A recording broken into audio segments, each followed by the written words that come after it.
In each case, the mothers presented their daughters as gravely ill, while receiving sympathy, attention, and money. Eventually, both cases ended in death. Hello and welcome to Jessie Bear Book Club. Today we are discussing the strange similarities between Gypsy Rose Blanchard and Megan Bhari. Both these women are extremely interesting cases. I know this isn't a normal book club topic, but I had to talk about it. The cases of Gypsy Rose Blanchard and Megan Bhari appear unrelated at first glance. One became an international true crime phenomenon, while the other centered around Britain's most controversial children's charity. Yet the facts, when examined side by side, are similar. They're even strikingly similar. Both cases involved fabricated or exaggerated illness, mothers whose actions remain deeply controversial, extensive charity support, and deaths that have left more questions than answers. In Gypsy Rose's case, her mother Dee Dee Blanchard convinced doctors, charities, neighbours, and even family members that Gypsy suffered from a long list of serious illnesses, including muscular dystrophy, epilepsy, and leukemia. She falsely claimed Gypsy was mentally impaired, lied about her age, and made her appear younger than she really was.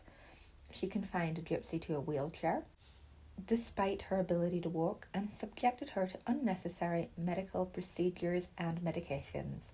Years of exposure to prescription drugs contributed to Gypsy developing an opioid dependency. Ultimately, after years of abuse and control, Gypsy conspired with her then boyfriend to murder her mother in 2015. Although less well known, the case of Megan Bhari contains unsettling parallels. Megan and her mother, Jean O'Brien, founded the charity Believe in Magic on the claim that Megan was suffering from a terminal brain tumour. Following Megan's death, investigations found that her brain was morphologically normal, with no evidence she had ever had a brain tumour. The inquest concluded that she died from acute cardiac arrhythmia caused by fatty liver disease, a condition that could have been managed with the appropriate medication, care, and dietary intervention. Evidence also emerged that Megan had received excessive amounts of liquid morphine that had been obtained using forged prescriptions. Both cases demonstrate characteristics associated with fabricated illness by a caregiver. In each, the mother presented her daughter as gravely ill while receiving sympathy, attention, and practical benefits from the public. While the circumstances differ, both families occupied a world in which illness became central to their identities. The similarities in these cases extend beyond the medical aspect. Both Megan and Gypsy became well known within their charitable organizations that supported seriously ill children. They received expensive gifts, donations, holidays, and experiences that would normally be reserved for the seriously ill children with life-threatening conditions.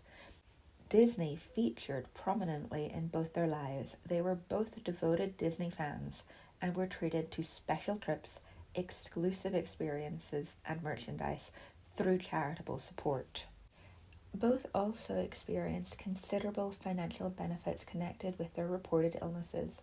Donations, fundraising campaigns, and charity assistance provided resources that would never likely be available without the perception that they were terminally or severely ill.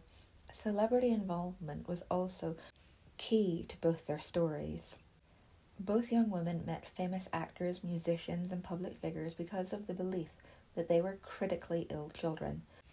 Their stories inspired widespread sympathy, attracting media attention and support from high-profile individuals who believed they were helping children facing unimaginable circumstances. Another notable similarity is the role medication played in both these stories. Both women received large quantities of powerful drugs, particularly opioids.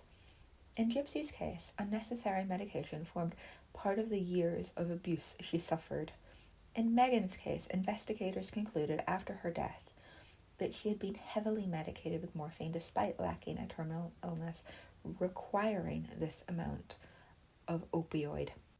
Gypsy Rose has gone on record to claim that she did have a severe opioid addiction at the time she took part in the murder of her mother.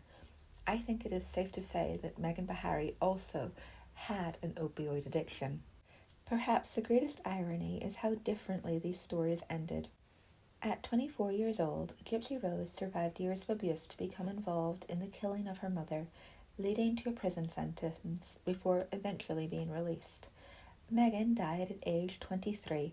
Rather than escaping her circumstances, she became another victim to her supposed illness while being enabled by her mother. Despite the many similarities, there is an important difference at the end of this case. Gypsy's abuse has been widely recognised as a textbook example of a fictitious disorder imposed on another, whereas Megan Bhari's case remains legally and medically more complex. There was substantial evidence that Megan's illness had been fabricated or exaggerated, but not every aspect of the case has been resolved. It is also debated how much Megan herself understood about her own condition as she grew older. This is also a point that many people have raised about Gypsy Rose in recent years, as her story doesn't always completely line up every time she tells it. If you've been watching any sort of TikTok sleuth videos, you know exactly what I mean.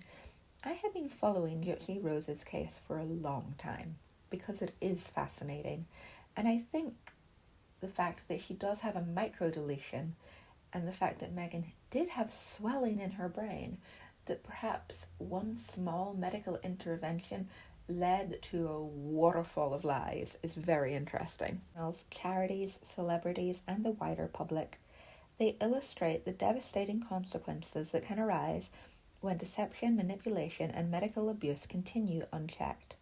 While their stories ended very differently, both Gypsy Rose and Megan Bhari became central figures in two of the most disturbing cases of fabricated illness in recent history.